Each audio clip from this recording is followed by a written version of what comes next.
Donc aujourd'hui, avec moi, sont Damien Dornic, qui est physicien au laboratoire CPPM à Marseille, et Susanna Vergani, qui est chercheuse CNRS au laboratoire GEPI à l'Observatoire de Paris, BSL.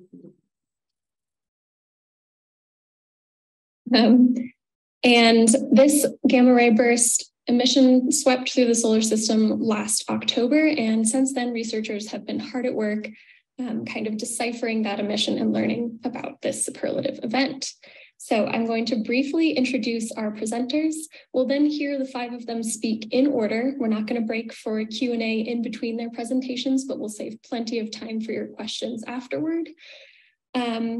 So for all of our offsite journalists watching on Zoom, go ahead and use that Q&A feature to queue up your questions. Please be sure to identify yourself, give your name, your affiliation, and if applicable, who you want to direct your question to.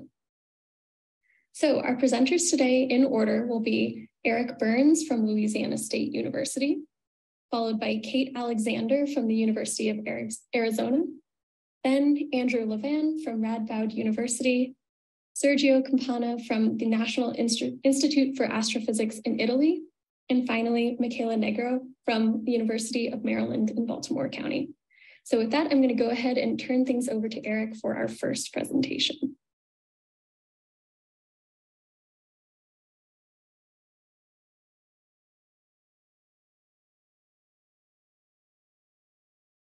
Okay.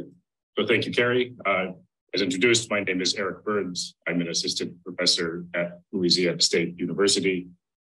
And I'm going to introduce the gamma ray burst 221009A, which has been called the POTE, for the brightest of all time. This is the night sky in optical. This is the form of light that your eyes can see. You can see our gorgeous home galaxy, the Milky Way, laid out across the center.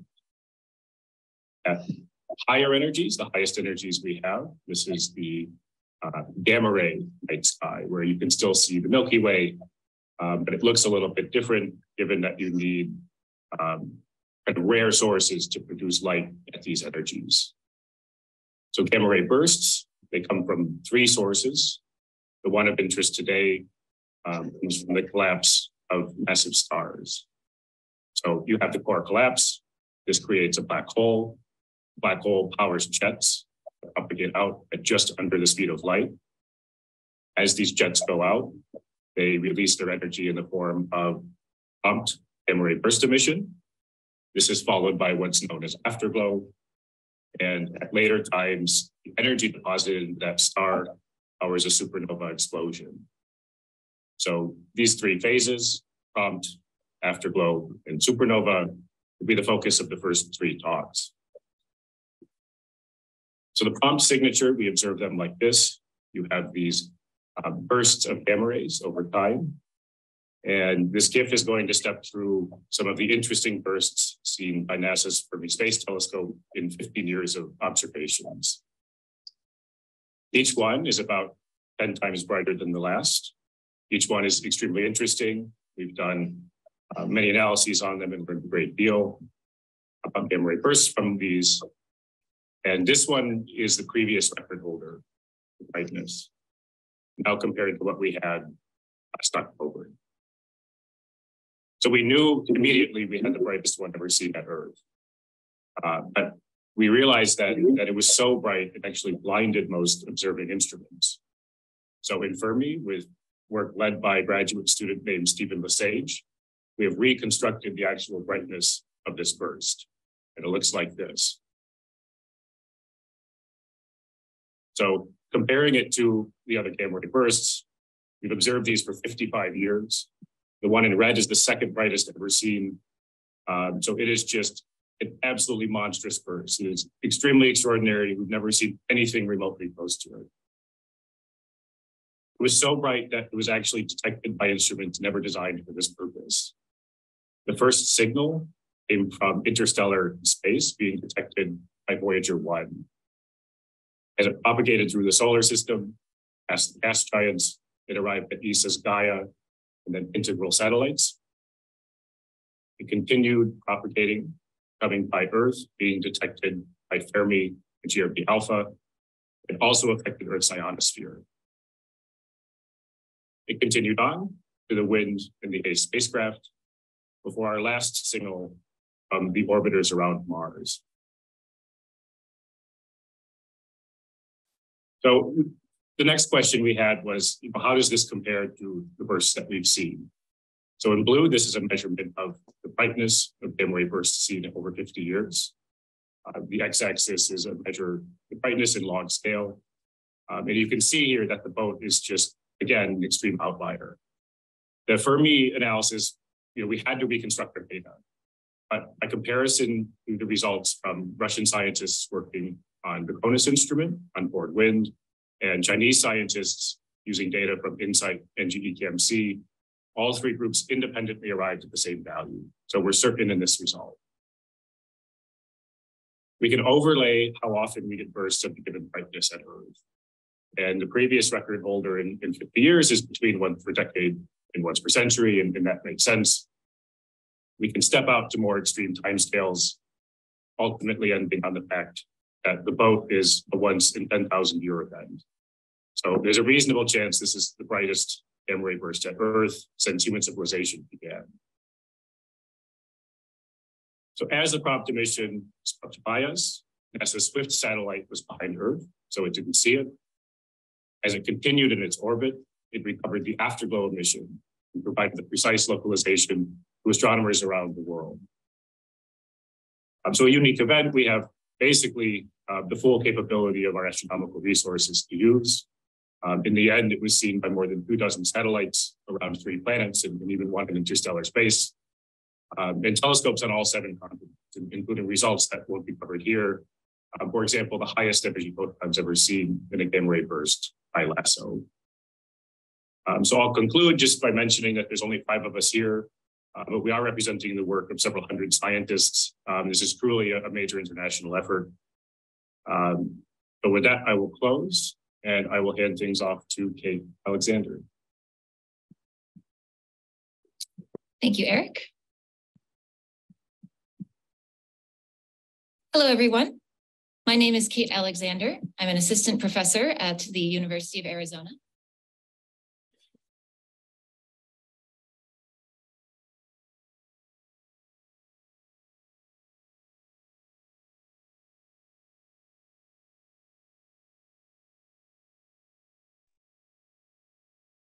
Sarah, tu as ton micro coupé.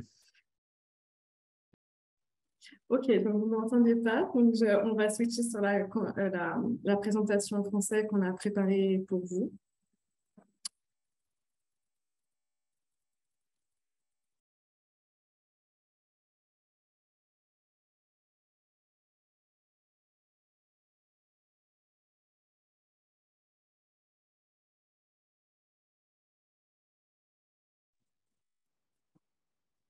Okay.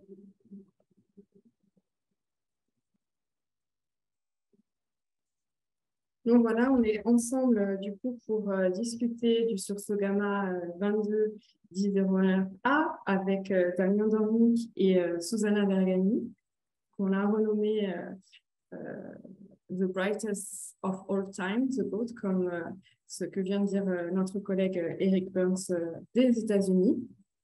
Donc, dans cette présentation, on va vous expliquer un peu qu'est-ce que sont les sursauts gamma, quelles sont les particularités donc, de ce sursaut, et puis ensuite, on va répondre à vos questions.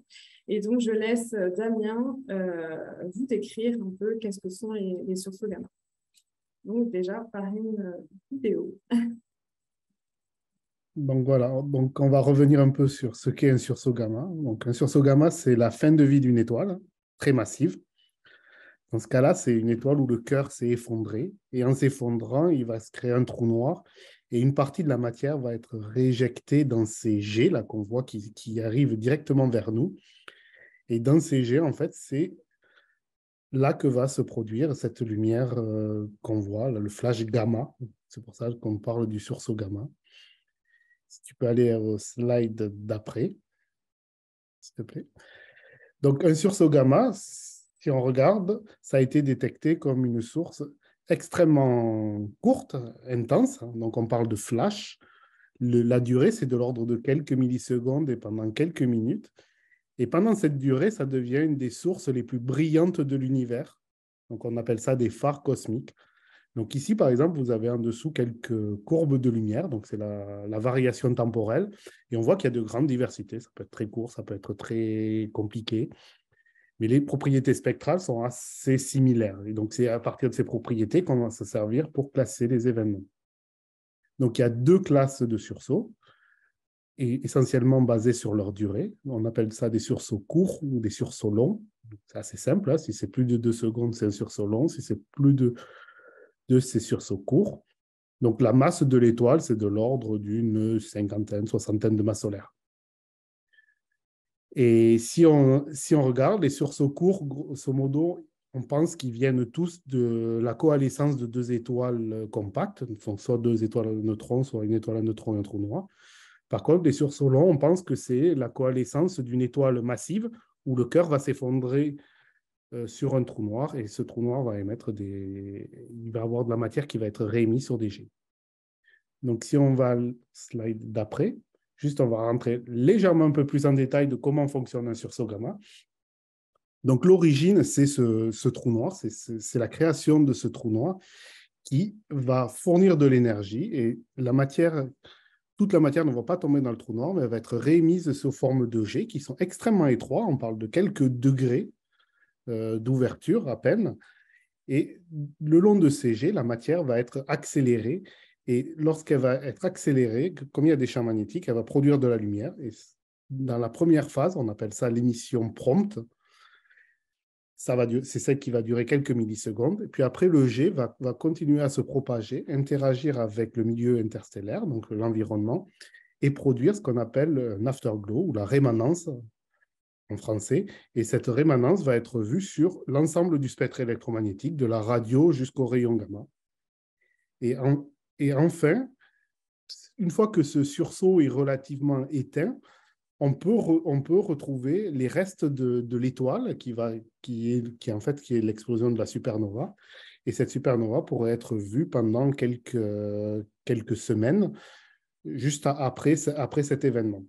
Donc ça, c'est un peu, grosso modo, la vision schématique. Maintenant, Sarah va vous parler de qu'est-ce qu'on a vu réellement sur ce sursaut exceptionnel. Ok. Donc, nous l'avons détecté le 9 octobre 2022 à 13h17, donc 15h17, heure de Paris. Mais la lumière avait parcouru un grand nombre d'années-lumière, justement. Et par exemple, elle arrivait à Voyageur 1 le samedi 8 octobre à 18h15 UTC. Donc, comment on l'a détecté? Eh bien, en fait, par les rayonnements gamma. Rayonnement gamma détecté au travers de plusieurs satellites. Et 1 heure plus tard, après cette détection gamma, on a pu localiser très précisément cet événement. Et ça nous a permis aussi de comprendre que cet événement était de nature extragalactique. Ensuite, démarre rapidement, après cette localisation, la campagne d'observation planétaire au sol et dans l'espace. Environ 70 équipes sont engagées et avec 17 satellites et aussi des amateurs dont je vois présents ici ce soir. Donc pour cet événement, il y a eu environ 150 rapports d'observation et j'ai compté 40 publications en lien avec 2210-09A. Donc cet événement est situé dans la constellation de la Flèche, mais pour nous, il est au niveau du plan galactique, ce qui a complexifié l'analyse de données. Donc, comme je l'ai dit, c'est une mobilisation planétaire où tous les moyens scientifiques que l'on a ont été mobilisés. Il faut savoir donc que cette science est une science sur alerte, c'est-à-dire qu'on arrête les observations de nos collègues pour pouvoir collecter le plus rapidement possible ces données-là.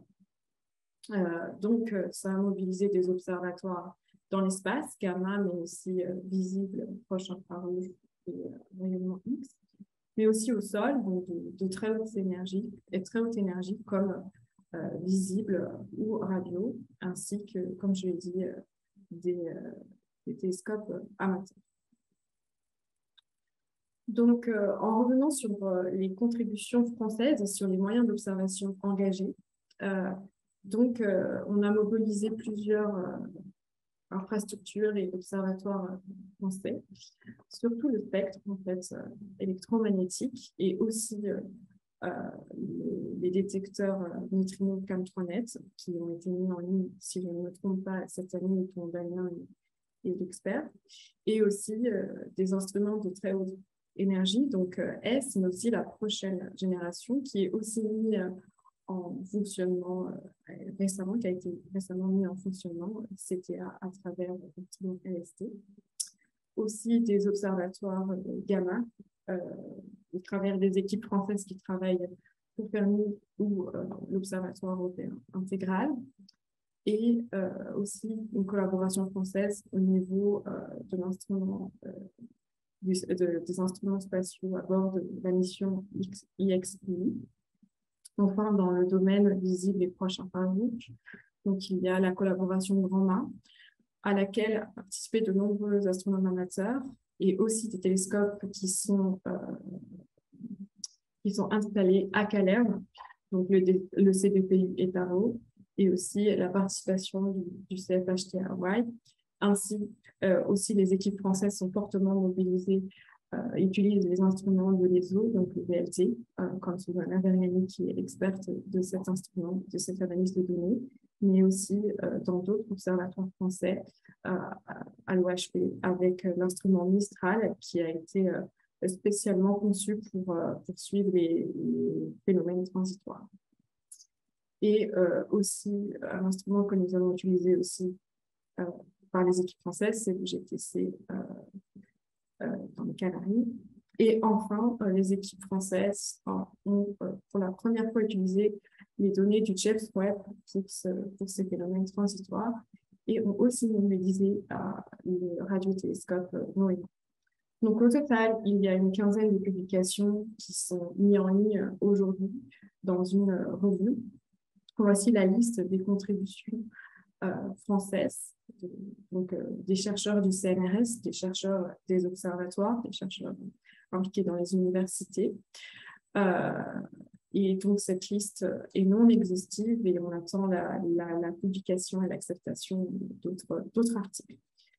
Alors, ce qui a été voulu, en fait, et pourquoi on est là ce soir, c'est qu'on a cette mobilisation planétaire et aussi cette volonté de pouvoir, en fait, rendre les données publiques le plus rapidement possible parce que ça a été assez compliqué d'analyser ces données et de mettre en commun toutes ces données dans un papier avec des milliers d'auteurs qui va paraître dans les prochains mois pour permettre ensuite une étude plus poussée de modélisation, etc., etc. Alors néanmoins, cette collecte de données, on pourrait même dire cette première collecte de données, parce que les observations vont être poursuivies et sont poursuivies à l'heure actuelle, permettent en fait d'extraire certaines propriétés de ce sursaut, donc au niveau de l'émission compte, dont a parlé Damien. Et là, on peut voir la figure du temps en fonction du nombre de coups détectés sur un détecteur gamma, et on voit comment la brillance de cet événement en gamma est extrêmement importante, comparé par exemple à un sursaut qui semble assez énergétique, mais pour autant, vraiment, 221009A est très intense. On a aussi, en France, à travers de nos collaborations internationales, pu, en fait ça s'est fait en France par l'équipe française, de fournir à la communauté le décalage vers le rouge et donc la distance de l'événement, qui permet de dire non seulement il est brillant, et puis en plus il est proche, donc il est très énergétique. Ensuite, la communauté a pu étudier la phase rémanente, dont parlait Damien, spectralement, et aussi la courbe de lumière de cette rémanence. Donc, on peut voir la diminution de la luminosité en fonction du temps. Et sur la rémanence spectrale, dont Susanna Vergani est experte, on peut identifier différents faits. Donc là, ici, on a souhaité mettre en lumière la contribution des astronomes amateurs. C'est une image de l'afterglow pris par un amateur Et ici, on peut voir la poussière qui, qui fait écho pendant l'onde. Donc, ce sursaut est exceptionnel. Pourquoi? Du fait de sa rareté, parce que comme venait juste de le dire Eric Burns, eh bien, toutes les analyses indépendantes mises en place par les différents scientifiques montrent qu'il s'agit d'un événement tous les 10 000 ans. Et donc, c'est très important d'extraire le plus de sciences possible sur cet événement, d'autant plus qu'on a vraiment des données, un très grand nombre de données pour vraiment tester la physique dans tous ses sens. Donc, pour finir sur cette présentation, un petit récap de pourquoi le sursaut gamma 2210 de Rönnefra est unique. Eh bien, comme je l'ai dit, sur sa rareté, on a aussi, j'ai aussi appuyé sur le fait qu'il soit très énergétique. Il y a aussi l'implication de tout le parc mondial d'instruments scientifiques, mais aussi les astronomes amateurs, ce qui n'est pas tout à fait classique parce qu'il faut aller vite, etc., etc. On a des interrogations sur cette fameuse supernova qui nous permettraient de comprendre mieux les propriétés du progéniteur et l'événement à l'origine de ce sursaut gamma. On peut répondre à vos questions sur cette supernova. Donc, il est proche, on parlait des propriétés. Et ensuite, il y a le fait qu'on a eu la réflexion de la lumière du sursaut gamma par la poussière, et c'est pour ça qu'on voit ces images en anneaux, et c'est quelque chose qui est en dehors de notre expertise, nous, astrophysiciens de haute énergie, mais qui vraiment permet de mieux comprendre la poussière galactique. Et enfin, c'est un travail qui a commencé et qui va être poursuivi sur les procédés physiques mis en jeu, notamment au niveau du jet. C'est quelque chose sur lequel on travaille à l'heure actuelle et qui demandera plusieurs mois pour véritablement comprendre tous les procédés physiques mis en jeu dans le jet. Donc, j'en ai fini pour ma présentation. On va donc passer aux questions. Et donc, Damien et Susanna sont là pour répondre avec moi.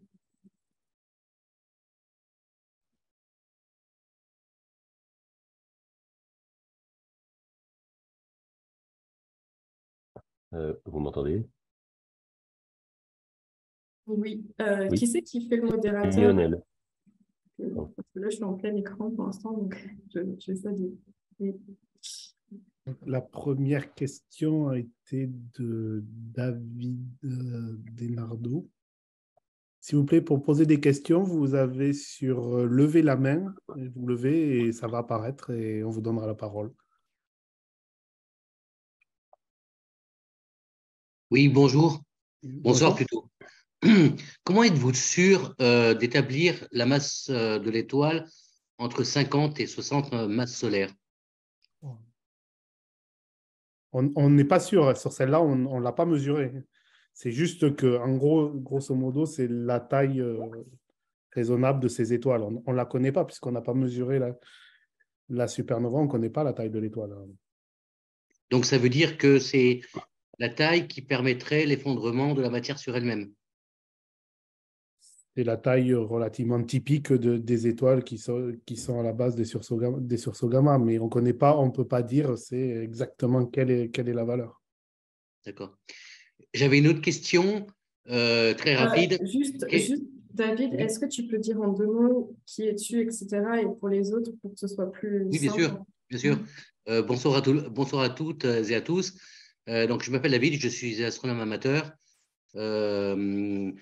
Je suis spécialisé, entre guillemets, plutôt dans les astéroïdes, puisque j'ai un ami qui est astronome à Paris, donc qui s'occupe de ça. Donc, je fais beaucoup d'occultation d'astéroïdes et je suis sur le programme Grande-Ma depuis 1 an et demi. Voilà, j'ai pas fait grand-chose parce que c'est un peu compliqué, mais j'ai ce programme et ce projet m'intéressent au plus haut point. Voilà. J'aurais simplement voulu savoir quel est le rôle exact du réseau Tarot dans cette détection de GRB. Bon, je pense que c'est pour moi. Donc, pour Taro, en fait, il a pris les données, c'est Taro de La Réunion qui a pris les données. Il a pris les données environ 1 heure et demie après le sursaut. Et donc, il a pris ces premières données-là.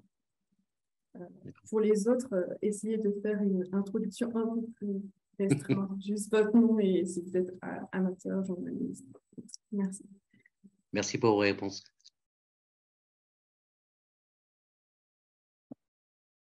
Lionel Rousselot. Oui, bonsoir. Donc moi, comme David, je suis astronome amateur. Comme lui, je fais pas mal d'occultation d'astéroïdes et puis quelques observations de transit d'exoplanètes. Et donc, je me suis inscrit il y a quelques mois déjà là, au projet Grand Mât. Donc moi, j'avais une question sur le fait que le sursaut gamma émette sur la totalité du spectre. Pourquoi est-ce qu'on a une émission aussi étendue alors que la plupart du temps, avec les étoiles ou la plupart des objets, on a une émission sur une bande plus réduite? Pourquoi dans ce cas-là, est-ce qu'on a une émission des ondes radio jusqu'aux ondes gamma?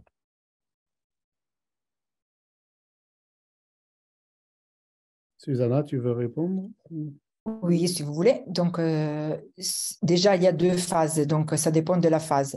La phase qu'on appelle prompt, celle qu'on détecte une émission gamma par les satellites, par exemple. C'est là, disons qu'on sait qu'il y a cette émission gamma à haute énergie. Ce n'est pas clair s'il y a des émissions à basse fréquence associées ou pas. Tandis que l'émission qu'on observe presque toujours, disons, qu'on peut observer à toutes les fréquences et qui récemment, on a observé aussi aux hautes énergies, tandis qu'avant, ce n'était pas le cas, on n'avait pas les instruments appropriés, c'est l'émission rémanente et c'est l'émission qui est créée par le jet quand il choque contre le milieu interstellaire qui est entouré l'étoile. Et donc là, ce choc donne lieu à une émission de synchrotron en physique. Et c'est là on l'observe à différentes fréquences avec des temps et des temps de croissance et décroissance différents. Et l'émission qu'on observe rémanente aux hautes énergies, ce n'est pas encore clair quel est exactement le mécanisme d'émission parce que, comme je disais, il y a eu les observations les plus sont assez récentes à ces fréquences-là de cette émission rémanente. Donc, il y a plusieurs modèles maintenant qui sont débattus. D'accord, merci.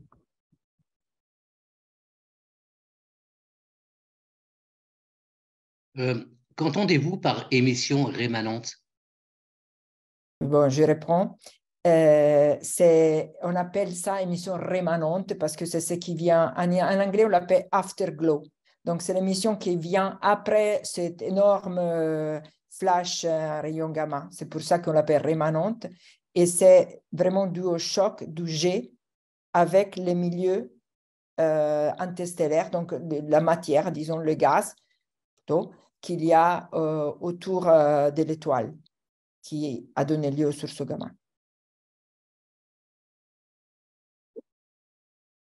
On a une question de Arnaud. Oui, donc je suis astronome amateur. Je me posais la question, qu'est-ce qui, à votre avis, fait que ce GRB a été si puissant? Parce que l'étoile n'a pas l'air d'être absolument exceptionnelle.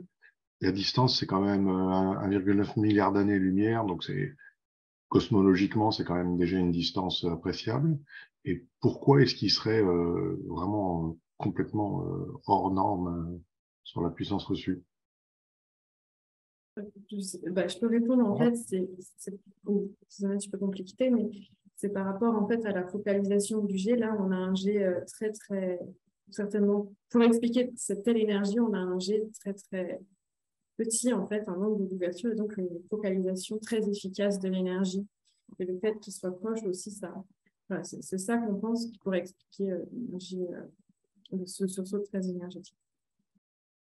Oui, pour compléter, donc vous dites c'est loin, c'est pas très proche. En effet, par rapport à la population de ce type de sursaut gamma, il est très proche. Ces sursauts gamma longs là, on les trouve d'habitude à des, disons, à des distances qui correspondent à la moitié de l'âge de l'univers, quelque chose comme ça, et au-delà même. Et on peut les détecter jusqu'aux premières centaines de millions d'années de l'univers.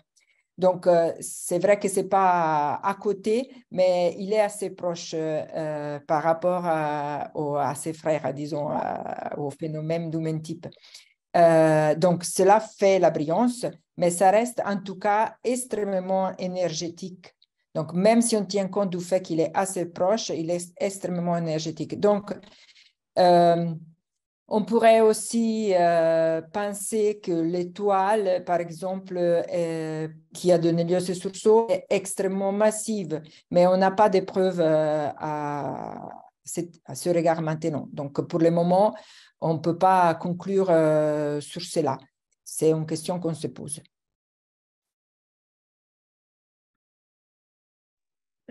Du coup, David, je vois que tu as une autre question, mais est-ce qu'il y en a d'autres qui ont des questions avant, qui voudraient poser des questions? Oui, Denis.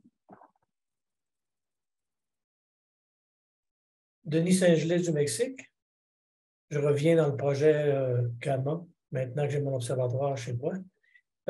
Quant à l'angle du rayon, comment on sait qu'il est vraiment de face, ou il y a un petit angle qui peut changer sa puissance?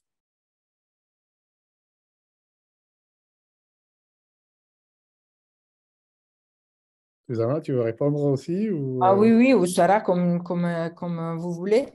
En Vas-y, effet, Susanna, c'est parti. comment on sait, bon, si on regarde pas de face, on n'aurait déjà pas cette énergie-là. Ce sont des énergies extrêmes, hein, extrêmes. C'est vraiment aux limites de ce qu'on peut faire physiquement.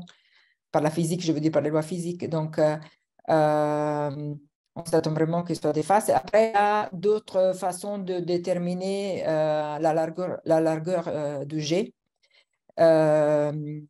Il y a différents modèles qui ont été présentés dans les premiers articles, mais le travail est encore en cours parce que, par exemple, à un certain moment, on s'attend qu'il y a une coupure dans la courbe de lumière de l'émission rémanente qui est la même à toutes les fréquences, cette coupure, en même temps. Et avec cette mesure-là, on peut déterminer l'angle d'ouverture du jet. Okay? Donc, mais le fait de les voir vraiment de face, c'est la façon la plus simple pour expliquer pourquoi il est si brillant. Merci beaucoup. Le facteur de Doppler, c'est l'équivalent pour le son. Et par rapport aux réflexions, est-ce qu'il y aurait des angles de réflexion qui vous indiqueraient si on a le bon angle de face? Parce qu'il y a une réflexion sur les poussières, donc ça vous donne une référence sur l'angle de direction. Je ne suis pas sûre d'avoir bien compris votre question, mais si c'est sur la poussière de la Voie lactée, là, je ne suis pas du tout expert de cela. Oui, je pense que la question, c'est si l'angle de vue est un peu incliné. Et voilà, de côté, est-ce que sur la poussière de la galaxie, on n'aurait pas vu les mêmes échos, en fait? Détecter l'angle avec la réflexion de la poussière. Ça, moi non plus, j'ai aucune idée. Merci beaucoup. Okay. Quelqu'un d'autre a une question? David? Oui, moi. Oui, allez-y. Donc, vous avez dit que l'événement s'est passé à environ 1,9 milliard d'années-lumière. Est-ce qu'on sait exactement de quelle galaxie il s'agit? Et si oui, est-ce que ça peut nous aider à une meilleure compréhension de la morphologie de notre univers? Si vous voulez, je prends celle-là aussi. Vas-y. Donc, la galaxie, on l'a détectée avec des observations, notamment HST, donc de l'Hubble Space Telescope. C'est une galaxie qu'on ne voit pas de face, on le voit comme ça, de biais. Je pense qu'on dit comme ça en français. Désolée, je ne suis pas française, donc... vous débrouillez très bien. Elle va rien nous dire de notre univers. Hein. C'est une galaxie comme d'autres qui sont ici à des distances qui ne sont pas tellement lointaines, elle pourrait nous dire un peu plus sur l'environnement du sursaut, mais comme le fait qu'elle ait un biais comme ça ne nous permet pas vraiment d'étudier, même avec des observations extrêmement poussées, l'environnement proche du sursaut, parce qu'on ne peut pas distinguer, contrairement à quand la galaxie est des faces, qu'on peut mieux séparer la région d'où viennent les sursauts par rapport à d'autres régions de la galaxie. D'accord. Est-ce qu'on a le nom de cette galaxie? Non, les galaxies au-delà de l'univers vraiment local n'ont pas un nom. Sauf celles à très, très grand décalage spectral, c'est-à-dire les toutes premières galaxies qu'on est capable de détecter quand l'univers était vraiment très jeune. Alors là, on leur donne des noms, mais sinon, ils n'ont pas de noms. On les appelle juste avec les coordonnées. D'accord. Merci. Merci. Est-ce qu'il y aurait d'autres questions?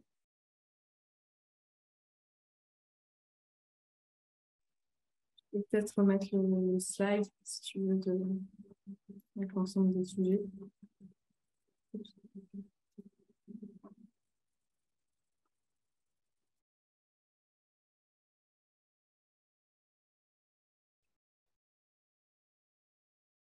Qu'est-ce que vous appelez supernova sous-lumineuse là?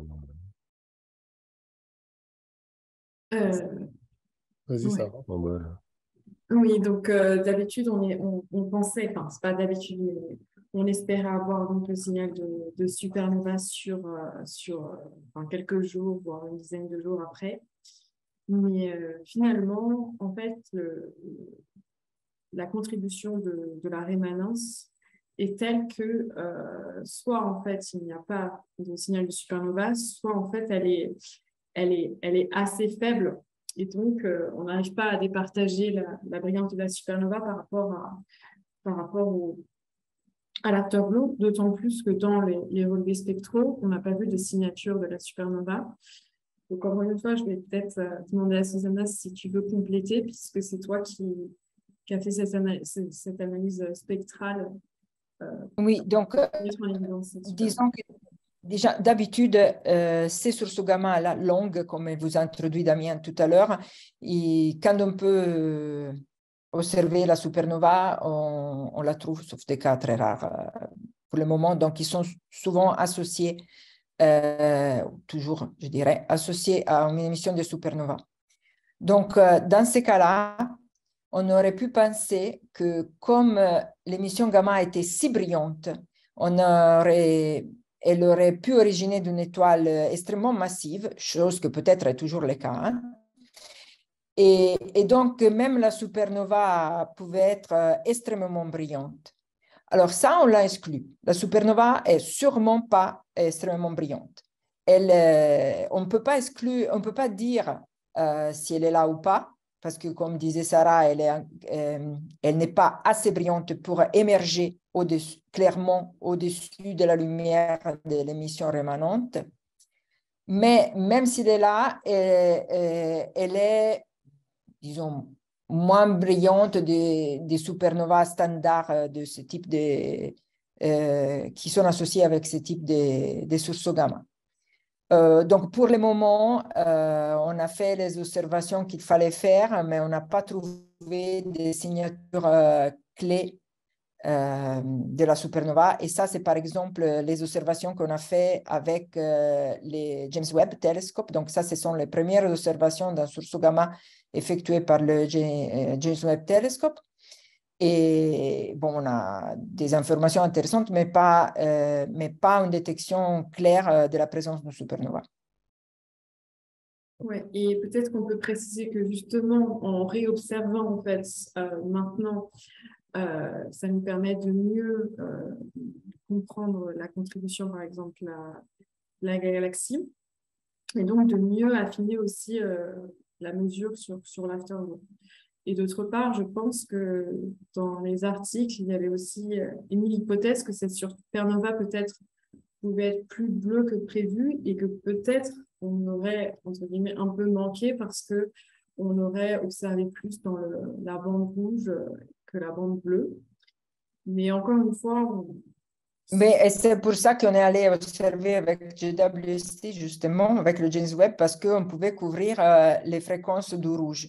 Parce qu'il faut savoir qu'il y a, comme le sursaut gamma a eu lieu derrière notre plan galactique, donc sa lumière a traversé notre galaxie.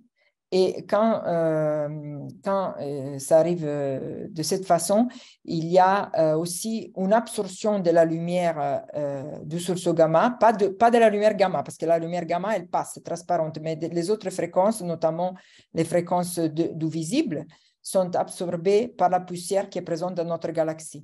Donc, cela implique que les choses qu'on voit, les photons qu'on détecte sont plus faibles par rapport aux sources. Disons, à la supernova, par exemple, si on l'a détectée, on la verrait plus faible de comment elle est en réalité, parce qu'elle a été absorbée par la poussière qui se trouve le long de la ligne de visée de notre galaxie. En plus, il semblerait aussi, par les observations qu'on a pu faire, qu'il y a aussi de la poussière, assez de poussière dans la galaxie haute du sursaut gamma. Donc, il y a une double extension, absorption de la lumière due à la poussière de la galaxie du sursaut et de notre galaxie. Du coup, est-ce que ça peut nous donner des idées ou des hypothèses sur la nature de ces poussières? Alors, oui, ça c'est une des études qui est intéressante de l'utilisation du sursaut. Alors, déjà, pour la poussière galactique, je ne suis pas expert du tout, mais ces échos qu'on voit des rayons X nous donnent des informations très importantes sur le contenu et la distribution des poussières dans notre galaxie. Mais je ne saurais pas vous en dire plus parce que je ne travaille pas du tout sur ça. Et en principe, on pourrait aussi avoir des informations sur la poussière de la galaxie haute. Mais il faudrait d'abord bien séparer les informations qui sont dues à la poussière de notre galaxie. Donc, c'est un travail qui est encore en cours. Arnaud, encore une question? Oui, j'avais encore une question. J'étais un peu surpris de voir que Voyager 1 avait été un des instruments qui avait capté le GRB, parce que, à ma connaissance, il n'y a que des instruments de mesure de particules, et je crois qu'il y a un magnétomètre qui est encore en marche. Mais je vois Non, pas en fait, quand j'ai parlé de Voyager 1, il n'a pas détecté. J'ai juste dit, c'est juste pour dire que la lumière arrivait et le temps qu'elle parcourt, en fait. Ah, ok, d'accord, ok. Ça Ok. répond à ma question alors, merci. Il y a des instruments qui ne sont pas spécialisés dans les sursauts qui ont détecté, par exemple les instruments de surveillance du Soleil ont détecté le sursaut, mais autrement, non, c'est essentiellement des instruments dédiés. Là, ce qu'on parle, c'est vraiment des instruments qui sont dédiés à la recherche de ces sources transitoires. Et du coup, quels sont ces outils, ces détecteurs que vous utilisez, vous, en tant que professionnel? Si tu peux remonter ton slide juste avant, là, Sarah, tu les as? Ouais. Donc, essentiellement, on a tout un panel d'observatoires. Hein, donc, chacun a ses propres données. Donc, justement, c'est tout le travail qu'on fait maintenant, c'est de la mise en commun, la publication de tous ces résultats pour en sortir des instruments. Donc, vous avez en haut la partie plutôt haute énergie. C'est un peu mélangé, mais... Ouais, j'ai plutôt mis de gauche à droite, en fait. Voilà, très haute énergie. Après, il y a tout un tas de... Donc, il y a des satellites. Là, on parle... là, tu as montré Swift, Fermi, même Swarm, qui n'est pas encore lancé, mais qui devrait arriver. Non, j'ai pas mis... Mais tu peux peut-être dire deux mots sur Cam3net, qui était la partie multimessager, Damien, parce qu'on n'a pas balayé cet aspect. Ah oui, j'allais y venir. Donc voilà, et plusieurs observatoires après qui sont plutôt de petits diamètres au début parce que la source est extrêmement brillante, donc on n'a pas besoin d'attendre pour l'avoir, hein, vous êtes bien placé pour le savoir en tant qu'astronome amateur. Et puis à partir d'un moment, on enclenche voilà, les très gros télescopes, là, les 8 mètres, 10 mètres, pour pouvoir faire de la spectroscopie et de l'imagerie très précise. Puis après, on a eu toute une gamme d'instruments que là, vous n'avez pas du tout l'habitude. C'est plutôt les instruments de très haute énergie, qui sont soit des télescopes au sol. Là, par exemple, vous avez les télescopes de S ou CTA, qui sont des télescopes Cherenkov, qui mesurent de la très, très, très haute énergie. Là, on parle de téraélectronvolts, donc plus d'1 million de fois plus énergétiques que les rayons gamma là, qui sont vus. Ou après, il y a des détecteurs un peu particuliers qui sont des détecteurs de neutrinos qui, eux, sont là pour essayer de détecter voilà, éventuellement des neutrinos émis dans ces jets de sursaut gamma qui seraient liés à ce qu'on appelle des rayons cosmiques, qui sont des particules autres que des électrons, donc essentiellement des particules chargées, des protons, des noyaux. Ils sont accélérés dans ces jets et comme ils sont accélérés, ils vont aussi interagir dans ces jets et produire des particules secondaires. Et ces particules secondaires, c'est soit des photons de très haute énergie, et par exemple, les photons vus par l'ASO à très très haute énergie, on pense qu'il y a une bonne probabilité qu'ils viennent de rayons cosmiques. Et pour l'instant, on n'a pas détecté de neutrinos, mais ça va venir sans doute un jour dans un sursaut. Mais pour celui-là, on n'a pas détecté. Et ça permet de contraindre un peu quelles sont les natures de ces particules qui sont accélérées dans ces jets. Donc, essentiellement, c'était des électrons qui font toute la dynamique. Mais il y a aussi ces rayons cosmiques, et on sait que les rayons cosmiques ont une contribution extrêmement forte sur l'évolution des galaxies, sur le chauffage, sur les vents stellaires, et ainsi de suite. Et donc, c'est des choses qui sont aussi un peu qui sont connexes, en fait. Ce n'est pas le jet principal, l'étude, on va dire, du sursaut gamma, mais on se sert de ce sursaut gamma comme un messager, en fait, pour étudier justement ces sources de rayons cosmiques, on va dire, à très haute énergie. Oui, il y a une question de Denis. On va prendre cette dernière question, après je vous propose de s'arrêter. Oui, bonsoir, j'espère que vous m'entendez. Denis Marché, oui, je suis astronome amateur. Dans les préprints qui ont été publiés sur Archive au détour du mois d'octobre, il y avait certains articles qui mentionnaient le fait qu'il y avait des photons de très très haute énergie qui semblaient être arrivés plus tard que leurs petits copains de plus basse énergie. Et les articles avaient l'air de prétendre qu'en fait, ça remettait en cause la physique, enfin une certaine forme de physique, hein, et le fait que tous les photons voyagent à la vitesse de la lumière. Est-ce que vous pourrez nous éclaircir là-dessus? C'est le phénomène classique. Dès qu'il y a quelque chose qui est inattendu, la première chose, il y a tout un tas de théoriciens qui sautent dessus pour expliquer avec un modèle on va dire, de nouvelle physique. Donc, il y a des modèles, on va dire, standards qui fonctionnent, astrophysiques, comme je viens de vous expliquer, par les rayons cosmiques ou par par exemple, ces photons de haute énergie ne sont pas produits dans la phase prompte, mais lors de la rémanence, et on peut arriver à expliquer ces délais. Mais on peut aussi impliquer de la nouvelle physique ou avec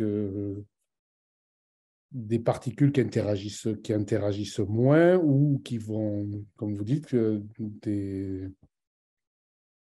des anomalies dans la propagation, on appelle ça des invariances de Lorentz. Mais à l'heure actuelle, on n'a aucune preuve. Ces modèles pourraient expliquer, mais il y a aussi des modèles, on va dire, conventionnels qui sont aussi capables d'expliquer ces mesures. Donc, c'est toujours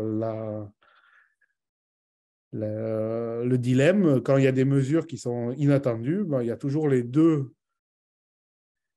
communautés qui arrivent, la communauté théoricienne avec de la nouvelle physique qui arrive et la communauté standard qui essaye d'expliquer avec des modèles conventionnels. Oui, de plus, en effet, ces données-là, on ne les a pas vues, en effet, hein, c'est-à-dire que c'est des données qui n'ont pas été publiées. Donc, il y a eu un message de la collaboration qui les a prises, qui disait en quelques lignes qu'est-ce qu'ils avaient observé, mais il n'y a pas eu de vrais articles scientifiques présentant ces données. Donc, jusqu'à quand on ne sait pas de quoi il s'agit exactement, c'est difficile d'expliquer quelque chose qu'en effet, on ne sait même pas qu'est-ce que c'est, on ne sait même pas qu'est-ce qu'ils ont vu vraiment. Il faudrait déjà qu'ils nous montrent les données dans un article scientifique. Du coup, Damien, vous parliez de nouvelle physique, mais c'est quoi la nouvelle physique en fait par rapport aux théories que l'on connaît aujourd'hui? C'est un peu compliqué, mais ça fait intervenir de nouvelles particules ou de la, on appelle ça, des violations de lois qui sont établies, en fait. C'est ça, on cherche à aller au-delà de nos théories classiques. Alors, des modèles, il y en a plein, on ne va pas rentrer dans le détail, mais c'est au-delà de la vitesse de propagation de la lumière, au-delà de... Ça fait intervenir des nouvelles particules de matière qui ne sont pas connues, D'accord. ce genre de choses, en fait. Donc en fait, ça peut être des exceptions à la résolution de certaines équations, quoi. Exactement, voilà. On fait d'autres théories que les théories conventionnelles qui produisent d'autres particules ou d'autres effets. Mais à l'heure actuelle, on a, comme disait Sylvain, on n'a aucune idée de quelle est de ces... On n'a pas de preuves claires de ces nouveaux phénomènes. C'est juste, comme d'habitude, un théoricien, il veut être le premier à publier. Donc, dès qu'il y a des mesures qui sortent de l'ordinaire, il se jette dessus pour être là. Si jamais il y a quelque chose, il pourra toujours dire, non, j'étais le premier. C'est clair. Excusez-moi, mais il y avait quelqu'un d'autre qui voulait poser une question. Il y avait François Bayard. Oui.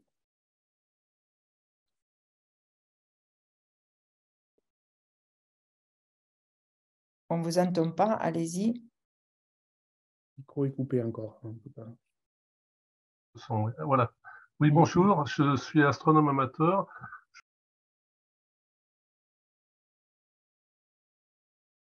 Ah, c'est coupé le micro, on ne vous entend pas. C'est bien, mais il y a le micro qui est coupé encore. Ah, c'est bon, là, vous m'entendez? Oui. Très bien. Oui, c'était pour savoir si les détecteurs d'ondes gravitationnelles avaient été actifs. Est-ce qu'on aurait pu voir quelque chose? J'y vais, Sarah, tu vas comme tu veux. Alors, à cette question, il me semble que, bon, déjà, il y en avait un qui était actif, qui était en Allemagne, mais il n'a rien détecté. Et sur cette question, honnêtement, je ne sais pas, je sais pas si on s'est vraiment posé, je sais qu'on s'est posé cette question, mais comme c'est un phénomène très certainement d'effondrement d'étoiles massives, là, c'est plutôt des événements encore plus proches de notre galaxie qu'on pourrait détecter sur ce type de phénomène. Si c'est vraiment un effondrement d'étoiles massives.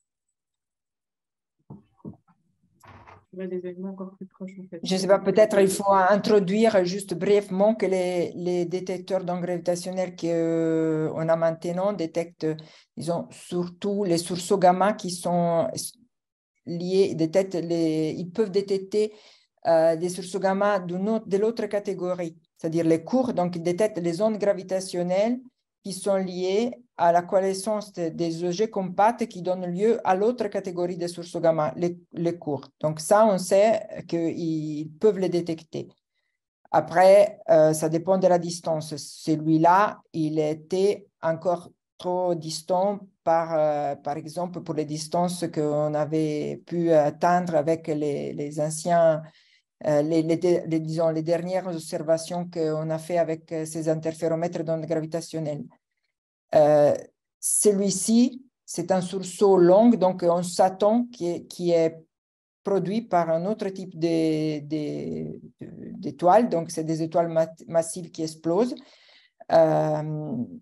Et comme disait Sarah, on pense qu'on pourrait détecter ce type les ondes gravitationnelles liées à ce type d'événements, mais à des distances encore plus proches avec les interférométres. Vraiment l'environnement local, c'est donc la Voie lactée et les premières Donc, mais s'ils avaient pris des données et qu'ils avaient détecté des ondes gravitationnelles et que ça convenait avec en fait, ça aurait permis de savoir si peut-être c'était d'une coalescence de deux objets compacts, parce que la distinction sursaut long, sursaut court, elle n'est pas complètement séparée.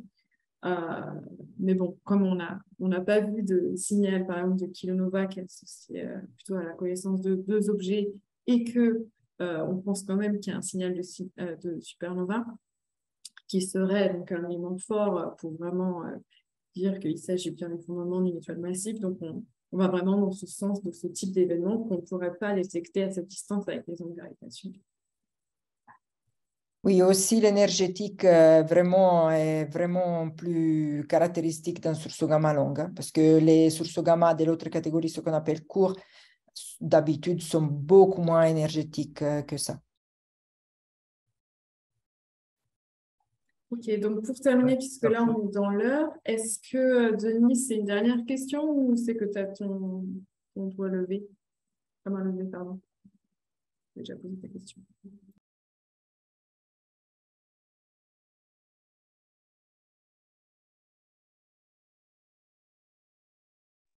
Oui, j'avais une dernière question. Si j'ai bien compris, en fait, le sursaut gamma, il était particulièrement brillant, mais de manière intrinsèque, c'est pas seulement par le fait qu'il était proche. Est-ce que ça nous rend... Enfin, donc, du fait qu'il soit proche, c'est une étoile a priori récente qui a explosé. Est-ce que ça nous renseigne sur la composition de ces étoiles par rapport à des étoiles plus vieilles, plus distantes et donc plus proches du Big Bang? Je l'apprends. Alors, en effet, ce n'est pas parce que le sursaut est explosé dans une galaxie qui est proche que ça signifie que l'étoile est jeune. Les sursauts gamma longs explosent toujours associés à des étoiles jeunes, même quand on les détecte au début de l'univers, disons, aux premiers millions d'années, centaines de millions d'années de l'univers. Donc voilà, le fait que c'est un sursaut gamma long, ça nous dit qu'il y a une étoile jeune qui a explosé. C'est plutôt comme ça qu'il faut voir la chose. D'accord, mais sur le fait qu'il soit intrinsèquement plus brillant que les autres, n'a pas de rapport en fait avec son âge par rapport au Big Bang? Non, du tout. Ok, du merci. Tout. Ça, brillant, qu'il soit intrinsèquement brillant, non, pas du tout. Donc du coup, ça peut vouloir dire aussi qu'on peut montrer une certaine stabilité dans notre univers. Ben, je crois que là, vous allez dans d'autres questions qui n'ont rien à voir avec ce sursaut. Je ne sais pas qu'est-ce que vous entendez par stabilité de notre univers. Si on peut montrer qu'effectivement, une étoile, qu'elle soit jeune ou vieille, proche de chez nous, parce qu'1,9 milliard d'années-lumière, c'est dans notre groupe local, ou qu'elle soit vers 13 ou 12 ou 13 milliards d'années, donc proche de la naissance de notre univers, si on retrouve les mêmes phénomènes, c'est qu'il y a une certaine stabilité.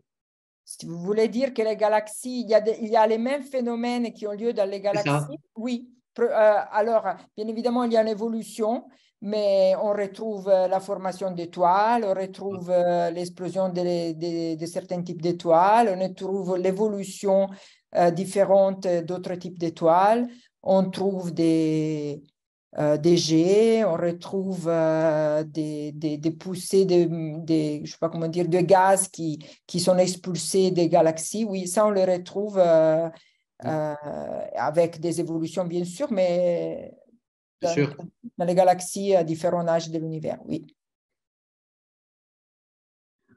Ok, donc on va s'arrêter là. Merci encore à l'Observatoire de la Côte d'Azur d'avoir organisé l'événement. Merci vraiment à mes collègues Susanna et Damien de participer à ce Zoom. Merci aussi à tous les amateurs qui étaient présents. Ça fait vraiment plaisir. Et donc, restez en ligne pour les ondes gravitationnelles, donc démarrage fin mai. Je vois aussi que Damien est connecté, Damien Turpin, qui organise ce programme. Donc, vraiment, merci à lui. C'est lui qui a en partie avec lui toutes les données de KNC pour cet événement. Et aussi, puisque Damien et Susanna sont connectés aujourd'hui aussi, il y a notre mission spatiale SBOM qui va être lancée donc, sur les sursauts gamma. Et donc, j'espère qu'on pourra observer donc, les sursauts gamma de notre mission spatiale ensemble aussi pour les astronomes amateurs. Voilà, donc merci encore et à bientôt.